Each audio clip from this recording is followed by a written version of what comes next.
Hi, I'm Jackie Jorgenson. I'm the creator of Tales from the Aether. I wrote this second season, Ecdysis. I play Helena and Snake, and I'm going to be your host for this Q&A episode. Bonjour. Hello. My name is Kaylie Horowitz, and I played Marcel Lebeau. I go by Thomas Charles Barley, and I played an officiant, a merchant, and Pierre Lebeau. I'm Anthony Izzi, and I played Franklin.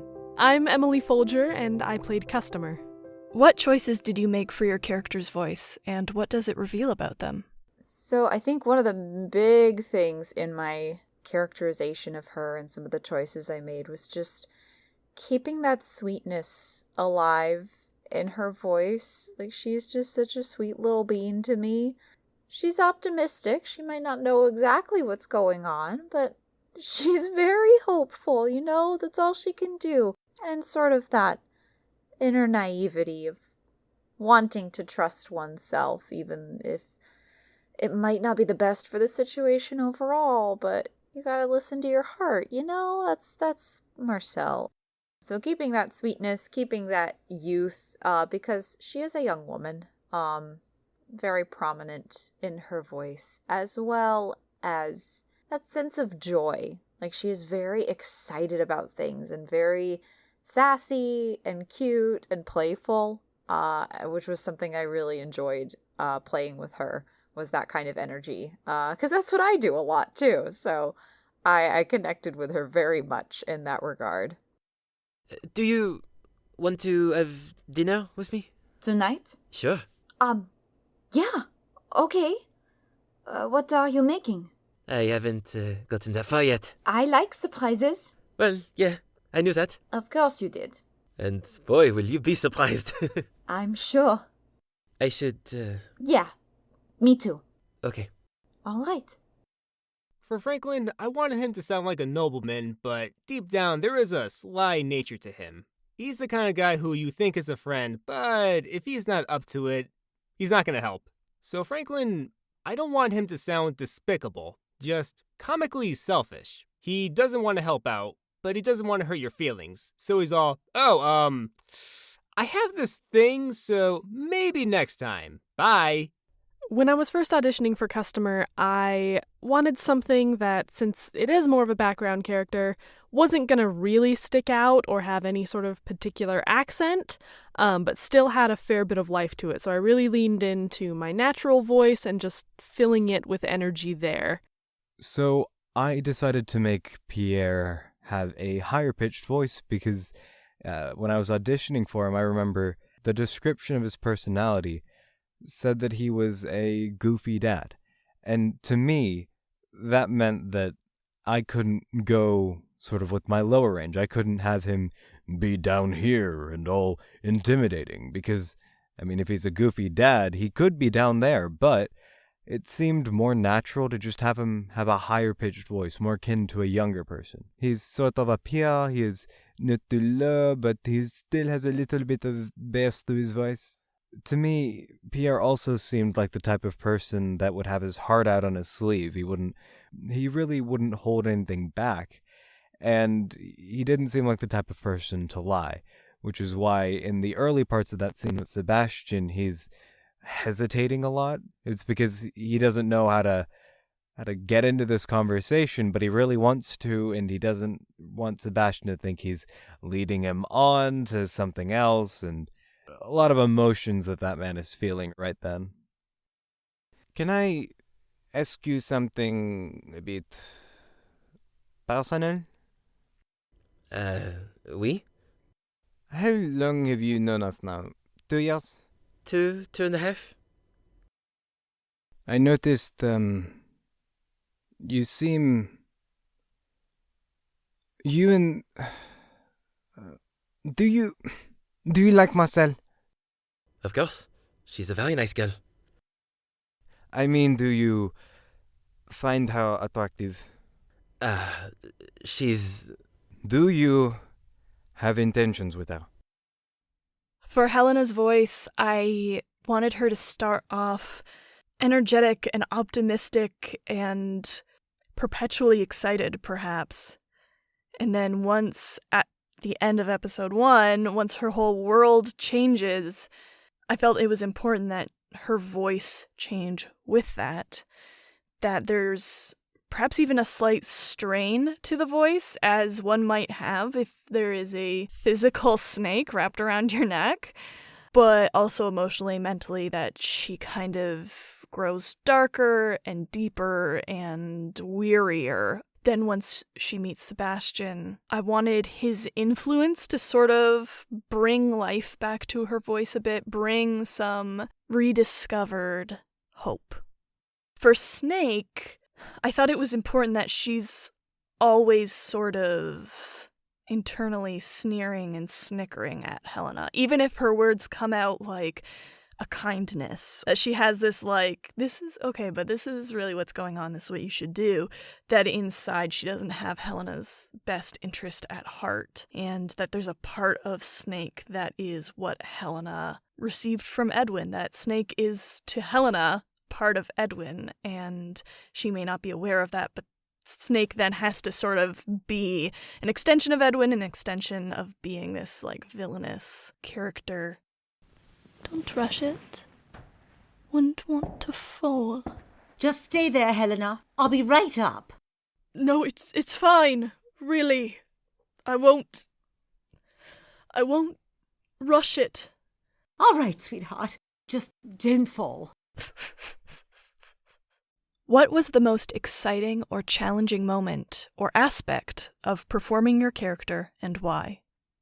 For Snake, I think the hardest thing to do was her, like, kind of snickering and laughing, because I wanted her to kind of have a snake-like but when I went to edit it, it wasn't like, I don't know if it came across, so I really had to like finesse that and try to make that laugh seem like it was a laugh and it wasn't just random hissing or something.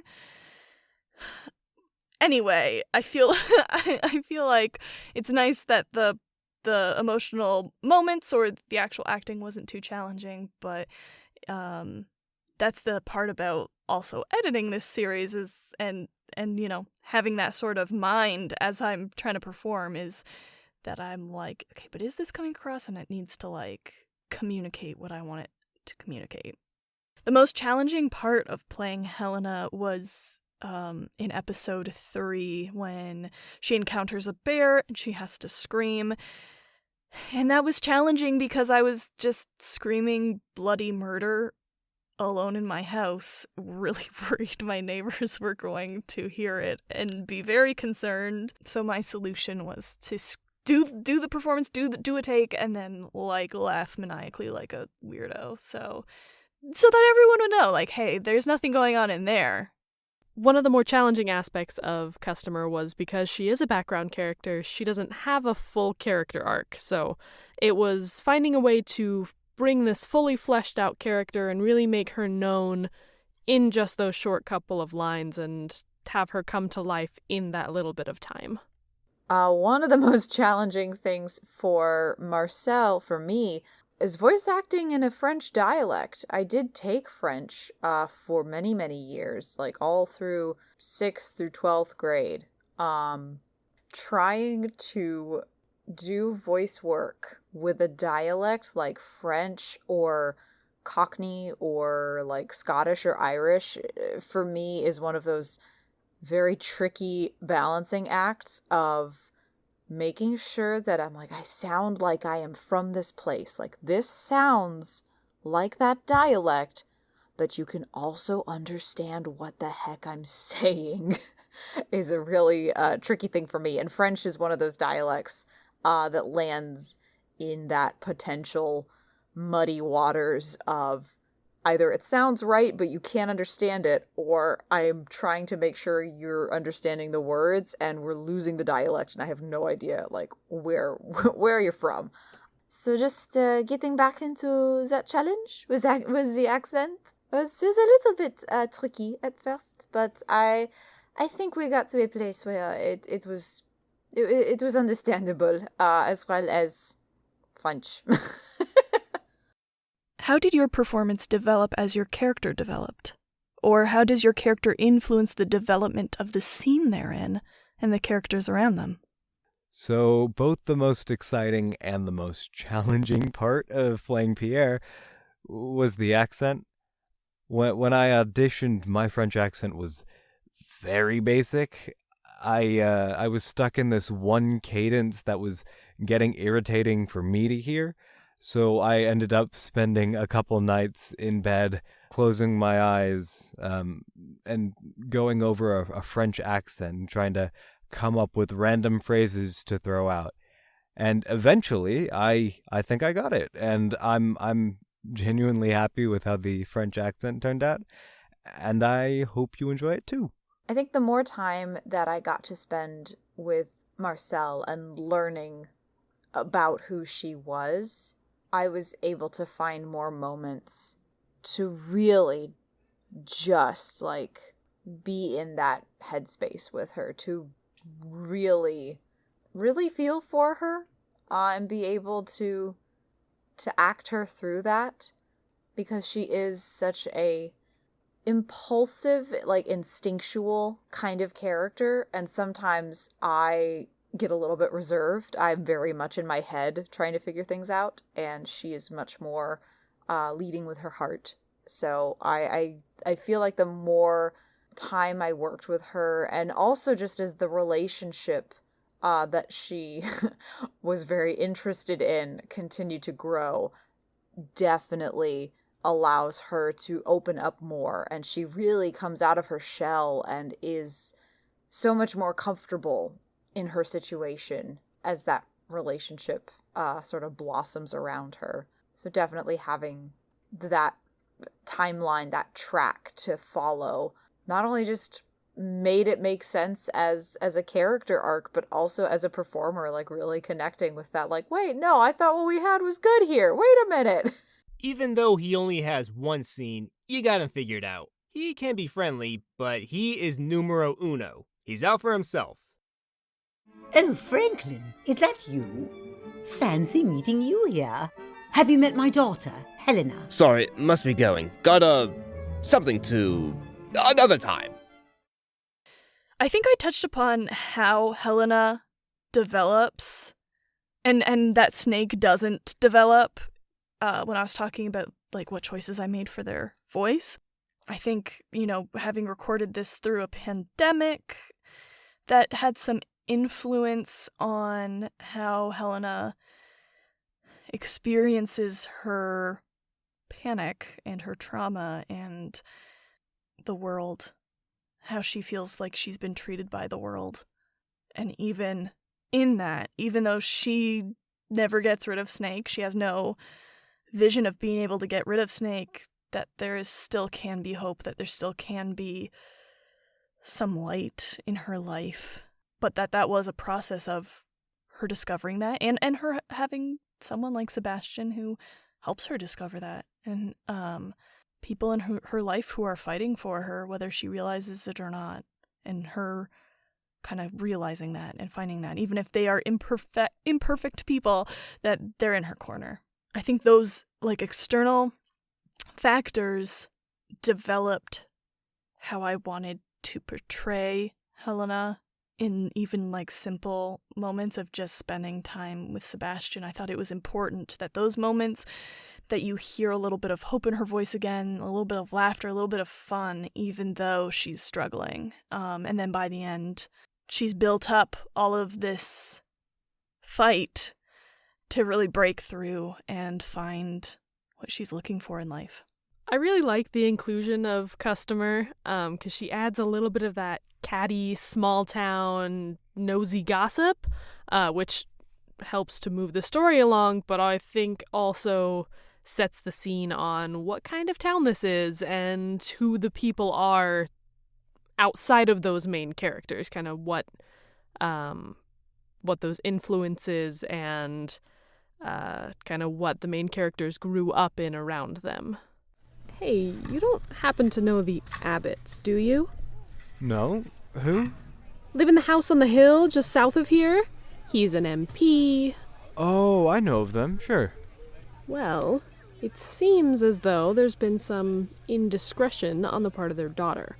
Now, I won't get into details of my suspicions out here in the open air, but I will say she had a promising engagement, and this very morning, as I was saying goodbye to my daughter at the train station, she lives in Toronto now, I don't know if you know. Anyway, who do I see waiting for a train? Bags packed, but her suitor. The writing process for this piece was actually pretty quick, and I didn't do as many drafts or leave it for as long as I normally do, but ultimately I think I got what I wanted to write out of it. I wanted this story to represent the way women can be treated in this world, and the way women can be traumatized in this world. But I also wrote this at the beginning of the pandemic, and I didn't want to write a pandemic story, but I wanted to explore the way we are collectively feeling. And was I playing a lot of Stardew Valley? Yes, I was. Do I think about Stardew Valley every time I edit this piece or market it or whatever? Yes, I do. I think it really comes across in some of the farm scenes that I just was thinking about farms and simple lives and going back to basics and finding brightness within yourself when the world feels dreary. Close your eyes. Just tell me something you hear. Chickens. And? Chickens clucking. Chickens walking. Loud chickens. Okay.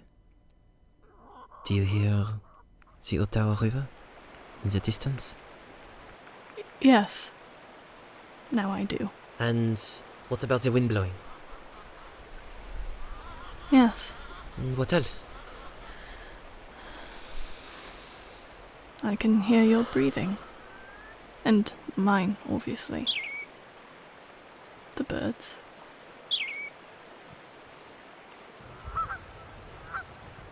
Geese. More chickens, of course. How do you feel? Good. Calm. Happy. Me too. There were moments where sound design was really important for this story as well. You have that scene where Sebastian is showing Helena how to come back to the present moment, how to get back to her breathing and listening to the world around her. And obviously, sound design's really key for that and making, his little farm world feel realistic. But I also, in that moment, didn't want the sounds to just kind of muddle together and become white noise. It was important to sort of isolate sounds, and I wanted it to also feel a bit relaxing for the audience. Maybe not necessarily ASMR relaxing, but that things would be isolated enough that the audience too is only listening to sort of one thing at a time and hopefully can slow a nervous person down a little bit, or if someone's going through their own stress, that moment can bring a little bit of lightness to their life as well, or hopefully they can have a takeaway from that scene. So there's moments like that, or the polar opposite of that is the snake being received as a gift and thudding to the ground and then wrapping around Helena, and the commotion and chaos and all of that. There's a lot of layers that have to go into scenes like that. And then there also has to be moments where you make it sound a little bit still so one thing can shine through, like someone leaving the room to go get a knife or whatever. But that is my favorite part. It's like a painting and you're really building up all of these elements to say what you want to say about the piece. What are your social media handles, websites, and or other projects you are involved in? If you're interested in other things I'm in, go ahead and check out mfoulgervo, that's EMFOULGERVO, on Instagram and on Twitter, and check out Heinous Investigations by Wildly Productions on Spotify, Apple Podcast, anything like that, and The Infinite Realm, which you can find on CastBox. Both of them are kind of fantasy, spooky, spoofy, just really fun little podcasts to check out. You can find me on Twitter at AntIsTheMan, the website Izzi Voices, LinkedIn Anthony Izzi. I also have an Instagram account, Anthony Izzi VA, and Discord, Anthony Izzi, hashtag 3097. You can find me on Twitter at TCBarley77, and I don't have many other social medias, so you can also find me on Casting Call Club as TurfyBarley88. And you can actually find me a couple different ways. My main socials are on Twitter and Instagram. On Twitter, you can find me at Kaylie, that's Kaylie _R_H, at KaylieRH. And on Instagram, you can find me at ginger_menace. That's me, the Ginger Menace. And it's actually really great timing because my very good friends and I are starting a podcast called The Liberal Artists, where if you like cartoons and other animation and video games and theater and movies and just pop culture, and you like critically analyzing things for funsies, you should come check out the Liberal Artists podcast. You can find us on Twitter and Instagram at LibArtistPod, and we'll see you all over there. You can find me on social media as Jackie Jorgenson. You can also watch a Zoom play that I recently performed in for Pigeon Creek Shakespeare Company. It's an original Robin Hood play, a two-parter, a lovely way to still do theater while in the midst of a pandemic. They do fantastic work, and it was a lot of fun to be a part of. Thank you so much for listening to this Q&A episode and for listening to Season 2. It was a thrill to make, and our team was so wonderful, so talented. Thank you so much for tuning in, and we'll see you next time.